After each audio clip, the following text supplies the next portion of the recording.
ತುಂಬ ಕೊರತೆ ಕಾಣಿಸುತ್ತೆ. ಯಾಕೆ ಅಂತ ಅಂದರೆ, ಒಂದು ಅವರು ಮಾಡಿರುವಂಥ ಈ 7 ಲಕ್ಷ ಕೋಟಿ ಸಾಲ ಅವರೊಬ್ಬರೇ ಅಂತ ಅಲ್ಲ, ಬಟ್ ಅದರಲ್ಲಿ ಮೇಜರ್ ಕಾಂಟ್ರಿಬ್ಯೂಷನ್ ಅವರಿದೆ. ಒಂದೇ ಒಂದು ಬಜೆಟ್ ಅವರು ಪ್ರೆಸೆಂಟ್ ಮಾಡಿಲ್ಲ ವೇರ್ ಇಟ್ ಈಸ್ ಸರ್ಪ್ಲಸ್.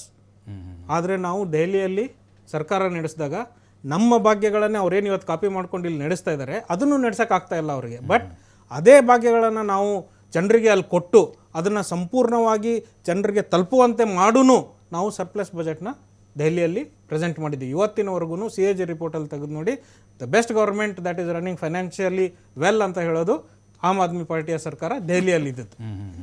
ಇವತ್ತು ಈ ಕಾಂಗ್ರೆಸ್ನಿಂದ ನಡೀತಿರುವಂಥ ಇಲ್ಲಿ ಏನು ನಡೀತಾ ಇದೆ, ಅಲ್ಲಿ ನಡೆಯುವಂಥ ಅವ್ಯವಹಾರಗಳು, ಈಗ 40% ಪೇ ಸಿ ಎಂ ಅಂತೇಳಿ ಇವರು ಒಂದು ಕ್ಯಾಂಪೇನ್ ನಡೆಸಬೇಕು.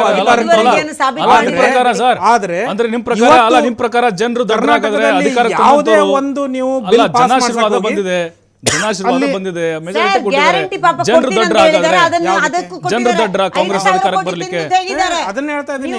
ಸೊ ಈಗ ನೀವು ಬಿಜೆಪಿ ಅವರು ಭ್ರಷ್ಟಾಚಾರ ಮಾಡಿದ್ರು, ದುರ್ವ್ಯವಹಾರ ಮಾಡಿದ್ರು, 40% ಕಮಿಷನ್ ತಿಂದ್ರು ಅಂತೇಳಿ ಏನು ಇವರು ಅಧಿಕಾರಕ್ಕೆ ಬಂದ್ರು, ಇವತ್ತು ಕರ್ನಾಟಕದ ಬೇಕಾದ ಕಚೇರಿಗೆ ಹೋಗಿ ಒಂದು ಬಿಲ್ ಪಾಸ್ ಮಾಡಿಸಿ ಎಷ್ಟು ಪರ್ಸೆಂಟೇಜ್ ನೀವು ಕೊಡಬೇಕಾಗುತ್ತೆ ಅನ್ನೋದನ್ನ ಕೇಳಿ ನೋಡಿ.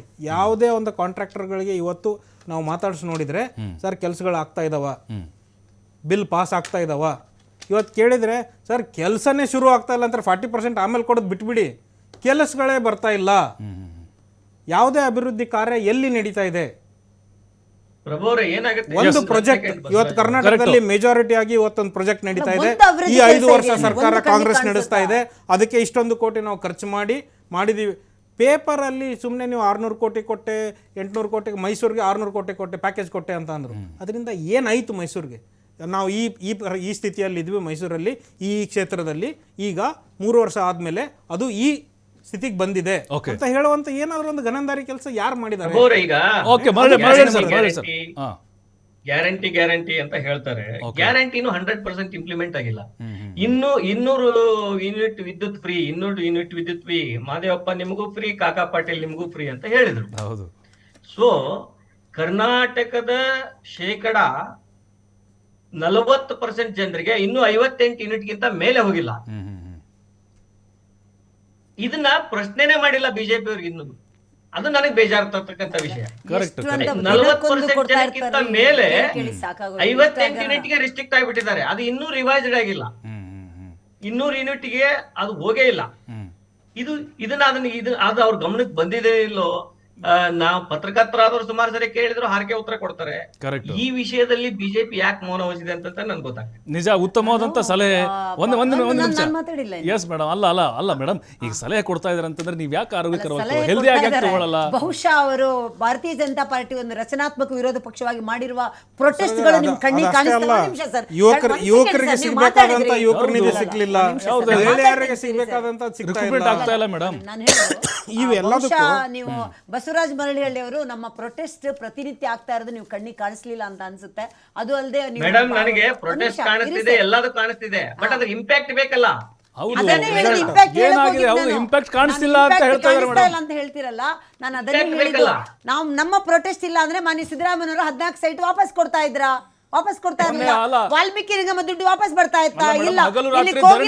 ಕೋಗಿಲು ಹತ್ರ ಎಲ್ಲ ಧರಣಿ ಮಾಡಿದ್ವಿ. 250 ಮನೆ ಹೋಗೋ ಬದಲು 30 ಮನೆಗೆ ಅದನ್ನೇ ಹೇಳುದು. ನಾವು 60 ಜನ ಶಾಸಕರು ಪಾದಯಾತ್ರೆ ಮಾಡಿ ಇಡಿ ಕರೆಸಿ, CBI ಕರೆಸಿ ಸಾಧಿಸಿದೇನು ಅಂದ್ರೆ 14 ಸೈಟ್ಗಳನ್ನ ನಾವು ವಾಪಸ್ ತಗೊಂಡ್ವಿ ಅಂತ. ಅದು ಮಾತ್ರ ಅಲ್ಲ, ನಮಗೆ ಸಮಯ ಕೊಡಿ, ನಾವು ಏನೇನು ನಮ್ಮ ಹೋರಾಟದಿಂದ ಏನೇನಾಗಿದೆ ಮೊನ್ನೆ ಸಣ್ಣ ವಿಷಯ ಏನಂದ್ರೆ ಬಳ್ಳಾರಿನಲ್ಲಿನ ಪಾದಯಾತ್ರೆ ಮಾಡಬೇಕು, ಬಳ್ಳಾರಿ ಘಟನೆ ಆದ ನಂತರ ಅಂತ ವಿಷಯ ಅದು ಇಂಪ್ಲಿಮೆಂಟ್ ಆಗ್ಲೇ ಇಲ್ಲ. ಈ ತರದ ಕೋಆರ್ಡಿನೇಷನ್ ಕರೆಕ್ಟ್ ಮೇಡಮ್, ಕರೆಕ್ಟ್. ಅಲ್ಲ ನೋಡಿ, ಅಲ್ಲಿ ಜನಾರ್ದನ್ ರೆಡ್ಡಿ ಅವ್ರದೇನೋ ಬೇಳೆ ಬೇಯಿಸ್ಕೊಳ್ಳೋಕೋಸ್ಕರ ಪಾದಯಾತ್ರೆ ಹೈಕಮಾಂಡ್ ಬ್ರೇಕ್ ಹಾಕ್ತು. ನೋಡಿ, ನಿಮ್ಮಲ್ಲೇ ಕೆಲವು ಬಣಗಳಿದಾವೆ. ಇಲ್ಲೇನಾಗಿದೆ, ಬಿಜೆಪಿನಲ್ಲಿ ಇರ್ತಕ್ಕಂತ ಬಣ ಕರೆಕ್ಟ್ ಒಂದು ಕನ್ಸ್ಟ್ರಕ್ಟಿವ್ ಅಪೋಸಿಷನ್ ಪಾರ್ಟಿಯಾಗಿ ಮುಂದುವರಿಯಕ್ ಆಗ್ತಾ ಇಲ್ಲ ಆ ಬಡಿದಾಟದಿಂದ. ಒಂದ್ ನಿಮಿಷ ಆ ಸರ್. ಎಸ್ ಒಪ್ಕೋಬೇಕು ಮೇಡಮ್, ನಿಮಗೆ- ಒಪ್ಕೋಬೇಕು ನಿಮಗೆ ಒಪ್ಕೋಬೇಕು ಸರ್ಕಾರ- ಮೇಡಮ್. ಕೇಂದ್ರ ಒಂದ್ ಯಡಿಯೂರಪ್ಪನವರ ನಿಮಿಷ ಸರ್. ನಾಯಕತ್ವ ಒಪ್ಕೊಳ್ಳೋದು ಒಂದು ಬಣ ಆದ್ರೆ ಹೌದು. ಒಪ್ಕೊಳ್ಳದೆ ಇರೋದು ಇನ್ನೊಂದು ಬಣ. ಸರ್, strong ರಾಜ್ಯ ಆಗಿದೆ. ಗುಂಪುಗಾರಿಕೆ ಇದೆ, ಒಂದ್ ನಿಮಿಷ ಸರ್, ಗುಂಪುಗಾರಿಕೆ ಒಂದ್ ನಿಮಿಷ ಇದೆ. ಪ್ರಭು. Yes. ರಾಜ್ಯ ಅದು ಒಂದು ಸರ್ಕಾರದ ಹೊಂದಾಣಿಕೆ ಆಗ್ತಾ ಒಂದ್ ಇಲ್ಲ, ನಿಮಿಷ ನನ್ನ ಪ್ರಕಾರ. ರಾಜ್ಯ ಸರ್ಕಾರದ ವೈಫಲ್ಯಗಳು ನಿಮ್ ಕಣ್ಣಿಗೆ ಕಾಣಿಸ್ತಾ ಇಲ್ವಾ ಅಥವಾ ಭ್ರಷ್ಟಾಚಾರಗಳು ಹೇಳಿದ್ರಲ್ಲ ಕಣ್ಣಿಗೆ ಮೇಡಮ್ ಕಾಣಿಸ್ತಾ ಆಗ್ಲೂ. ಇಲ್ವಾ? 6-7 ಸಾವಿರ ಶಾಲೆಗಳು ಮುಚ್ತಾ ಇದೆ, ಅದು ಕಾಣಿಸ್ತಾ ಇಲ್ಲ. ಅಥವಾ ಗುಂಡಿಯಲ್ಲಿ ಬಿದ್ದು ಸತ್ತಾರ, ಅದು ಕಾಣಿಸ್ತಾ ಇಲ್ಲ. 2,500 ಸಾವಿರ ರೈತರು ಸತ್ತೋಗಿದ್ದಾರೆ, ಆತ್ಮಹತ್ಯೆ ಆಗಿದೆ, ಅದು ಕಾಣಿಸ್ತಾ ಇಲ್ಲ. ಖಂಡಿತ, ಅದನ್ನ ಸರ್ಕಾರಿ ಆಗ್ಲೇ ಹೇಳಿದ್ದಾರೆ. ಅಧಿಕಾರಿಗಳು ಸುಸೈಡ್ ಮೇಡಮ್, ಮಾಡ್ಕೊಂಡು, ಅದು ಇದನ್ನೆಲ್ಲ ಕಾಣಿಸ್ತಾ ಇಲ್ಲ ನಿಮ್ಗೆ. ಕಾಣಿಸ್ತಿದೆ. ನಾನು ಇದನ್ನ ಹೇಳ್ತಾ ಇರೋದು ಎತ್ತಿ ತೋರ್ಸಕ್ಕಂತ ಒಂದು ಅನೇಕ constructive ಜ್ವಲಂತ opposition ನೋಡಿ party ಏನಾಗುತ್ತೆ ಆಗಿ ಗೊತ್ತಾ? ಹೌದು. ಒಂದು ನಿಮ್ಮ ಪ್ರೊಟೆಸ್ಟ್ work ಮಾಡಕ್ಕೆ ಹೋದ್ರೆ ಒಂದ್ ನಿಮಿಷ impact ಸರ್. ಆಗ್ತಾ ಇಲ್ಲ. ಒಂದ್ ನಿಮ್ಮ ನಿಮಿಷ, ನಿಮ್ಮ ಒಂದ್ ನಿಮಿಷ. protest ಪ್ರಭಾವ ಆಗಿ ಕಾಣಿಸ್ತಾ ಇಲ್ಲ ಅಂತ ನಮಗೆ ಹೋರಾಟ ಕಾಣಿಸ್ತಾ ಇದೆ. ಆಯ್ತು, ನಾವು ಸ್ವೀಕರಿಸಿ ಮೇಡಮ್. ನಾವು ಹೆಲ್ದಿಯಾಗಿ ಸ್ವೀಕರಿಸಿ. solution ಶಾಸಕರು ತಗೊಳ್ಳಿ ಅಷ್ಟೇ. ಕೊಡ್ತೀರಾ ಅಂತ ಪ್ರಶ್ನೆ. ಯಾರಾದ್ರೆ ಏನು ಮೇಡಮ್, ನಾವಾದ್ರೂ ನೀವು ನನ್ನ ಕೊಡ್ಬೋದು, point ಅನ್ನ ಪತ್ರಕರ್ತರು ಅಲ್ಲ. ಕೊಡ್ತಾರೆ ನೀವು ಇದ್ದಾರೆ, ನೀವು ನನ್ನ point ಬೇರೆ ಅನ್ನ ಪಕ್ಷದವರು ಅರ್ಥ ಕೊಡ್ತಾರೆ. ಮಾಡ್ಕೊತಾ ಇಲ್ಲ. ಏನಂದ್ರೆ ಒಂದು ಕಡೆ ನೀವು ಸರ್, ಹೋರಾಟ ಸರ್, ಮಾಡ್ತಕ್ಕಂಥದ್ದು, ಒಂದು ನೀವು second ಹೋರಾಟ ಸರ್. ಮಾಡ್ತಕ್ಕಂಥದ್ದು, ನಿಮ್ಮ ಹೋರಾಟಗಳು ಇಂಪ್ಯಾಕ್ಟ್ ಆಗ್ತಾ ಇಲ್ಲ ಅನ್ನೋದು ನನ್ನ ನಾನು point. ಅಷ್ಟೇ, ಅಷ್ಟೇ, ಅಷ್ಟೇ ನಾನು ಮೇಡಮ್. ಇಂಪ್ಯಾಕ್ಟ್ ಆಗ್ಬೇಕು ಅಂತ ನಾನು ಅಷ್ಟೇ. ಸರ್ಕಾರ ಸರಿಯಾಗಿ ನೀವು ನಡೀತಿದೆ, ಪ್ರಶ್ನೆ ಭ್ರಷ್ಟಾಚಾರ ಕೇಳಿದ್ರಿ. ಇಲ್ಲ. ಓಕೆ, ಎಲ್ಲ ಓಕೆ. ಸರಿಯಾಗಿ Yes, ಇದೆ. madam. ಒಂದ್ second ಅಲ್ಲಿ ಮುಗಿಸ್ಬಿಡಿ ಮೇಡಮ್. ಓಕೆ. ಕೇಳಿದ್ರಿ ನೀವು. ಓಕೆ, ನಾನು ಓಕೆ. ಹೇಳಿದ್ದಿಷ್ಟೇ. ನೋಡಿ, ಒಂದು ಕಡೆ ಮಹಿಳೆ ಅತ್ಯಾಚಾರ ಅಂತ ಹೇಳಿ ಅಲ್ಲಿ ಪ್ರೊಟೆಸ್ಟ್ ಮಾಡ್ತಾ ಇರ್ತೀವಿ. ಅದಾದ ತಕ್ಷಣ ಇಮಿಡಿಯೇಟ್ ಆಗಿ ಬಳ್ಳಾರಿಯಲ್ಲಿ ಇವ್ರದ್ದು ಭರತ್ ರೆಡ್ಡಿದು ಇಶ್ಯೂ Banner ಆಗುತ್ತೆ. ಗಳು, okay. ಅದಾದ ತಕ್ಷಣ ಅಲ್ಲಿ ಪ್ರೊಟೆಸ್ಟ್ ಮಾಡ್ತಾ ಇರ್ತೀವಿ. ಅಲ್ಲಿಂದ ಸೀದಾ ಇಲ್ಲಿ ಕೋಗಿಲಿಗೆ ಹೋಗ್ತಾ ಇರುತ್ತೆ, ಅಲ್ಲಿಗೆ ಬರ್ತೀವಿ. ಅಲ್ಲಿಂದ ಬಂದ ಓಕೆ, ತಕ್ಷಣ ಓಕೆ, ನಾನು ಓಕೆ. ಹೇಳುದು ಓಕೆ, ನೋಡಿ, ಮೇಡಮ್, ಓಕೆ, ರಾಜ್ಯ ಓಕೆ, ಸರ್ಕಾರ ಮೇಡಮ್, ಖಂಡಿತ ಮಾನ್ಯ ಚರ್ಚೆ ಸಿದ್ದರಾಮಯ್ಯ ಮಾಡೋಣ. ಅವರೇ, ನೀವು Yes. ಬಹಳ ಲಾಂಗೆಸ್ಟ್ ಇದೊಂದು ನೀವು ಹೆಸರು ತಗೊಂಡ್ರೆ ಸಾಲದು. ಓಕೆ, ಓಕೆ, ಮೇಡಮ್, ನಿಮ್ಮ ಒಂದ್ second ಆಯ್ತು ಅವಧಿಯಲ್ಲಿ ಮೇಡಮ್, already. ದಯವಿಟ್ಟು ಓಕೆ. ನೀವು ಪ್ರಬುದ್ಧರಾಗಿ ಮಾತಾಡಿ, ಸುಳ್ಳು ಹೇಳೋದು ಪ್ರಭು, ಬಿಟ್ಬಿಡಿ. ಒಂದು last ಕೇಂದ್ರಕ್ಕೆ ಹೇಳಿ ಬೆಟ್ಟು ಮುಗಿಸ್ಬಿಡ್ತೀನಿ. ತೋರಿಸೋದನ್ನ ನಾನು ಬಿಟ್ಬಿಡಿ. ಇಲ್ಲ, ಇಲ್ಲ, ಚರ್ಚೆ ಜನರಿಗೆ ಮಾಡೋಣ. ಆಶ್ವಾಸ ನೋಡಿ ಸರ್, ಕೊಡೋದನ್ನ ಮತ್ತೆ ಬಿಟ್ಬಿಡಿ. ಮಾತಾಡೋಣ, ಮತ್ತೆ ಮಾತಾಡೋಣ. ನಿಮ್ಮ ಕೈನಲ್ಲಿ ಖಜಾನೆ ಖಾಲಿ ಆಗಿದೆ ಅನ್ನೋದು ಗೊತ್ತಿದ್ರು ಮತ್ತೆ, ಕೂಡ ಮತ್ತೆ ಮಾತಾಡೋಣ, ಕೇಂದ್ರಕ್ಕೆ ಮತ್ತೆ ಬೆಟ್ಟು ಮಾತಾಡೋಣ. ತೋರಿಸೋದನ್ನ ಓಕೆ, ಸ್ಟಾಪ್ ಓಕೆ, ಮಾಡಿ. ಖಂಡಿತ. PCM ಕಾಂಗ್ರೆಸ್ಸಿನ PCM ಹೇಗೆ ವರ್ಕ್ ಮಾಡ್ತೋ ಆ ಓಕೆ. ತರದ ಸರ್, ಸುಳ್ಳು ಹೇಳಿದಲ್ವಾ ಸರ್? ಈಗಲಾದ್ರೂ ಜನರಿಗೆ ಗೊತ್ತಾಗಿದೆ. ಓಕೆ, ನಾಳೆ ಮೇಡಮ್, election ಮೇಡಮ್, ಆಗಲಿ, ತಗೊಳ್ಳಿ, GBA ಮೇಡಮ್, ತಗೊಳ್ಳಿ. election ಆಗಲಿ, ಜನ ಅವ್ರಿಗೆ ಬುದ್ಧಿ ಕೂಡ ಓಕೆ, ಖಂಡಿತ ಹೇಳ್ತಾರೆ. ಖಂಡಿತ ಮರಳಿ ಸರ್, ಥ್ಯಾಂಕ್ ಯು ತಮ್ಮ ನಮ್ಮ ಡಿಬೇಟಲ್ಲಿ ಭಾಗಿಯಾಗಿದ್ದಕ್ಕೆ ನಿಮಗೆ ಥ್ಯಾಂಕ್ ಯು ಕಾಂತಿ ಮೇಡಮ್, ಥ್ಯಾಂಕ್ ಯು ಸರ್ ನಿಮಗೂ ಕೂಡ.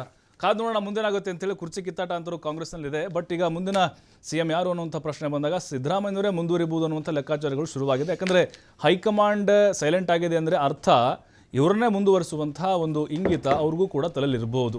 ಖರ್ಗೆ ಅವರ ಪಾತ್ರ ಇಲ್ಲಿ ಏನು ಅನ್ನೋದು ಸಹಜವಾಗಿ ಪ್ರಶ್ನೆ ಬಂದೇ ಬರ್ತಾ ಇದೆ. ರಾಹುಲ್ ಗಾಂಧಿ ಅವರೇ ಅಂತಿಮವಾಗಿ ಇದಕ್ಕೆ ಒಂದು ಫುಲ್ ಸ್ಟಾಪನ್ನು ಕೊಡೋವರೆಗೂ ಈ ಒಂದು ಕಾದಾಟ ಹಾಗೆ ನಡೀತಾನೆ ಇರುತ್ತೆ. ಕಾದು ನೋಡೋಣ, ಕಾಲವೇ ಎಲ್ಲದಕ್ಕೂ ಉತ್ತರ ಕೊಡುವಂಥ ಸಾಧ್ಯತೆಗಳು ಕಂಡು ಬರ್ತಾ ಇದೆ. ಇದೇ ಹೊತ್ತಿನ ಅಖಾಡ ನೋಡ್ತಾರೆ TV5.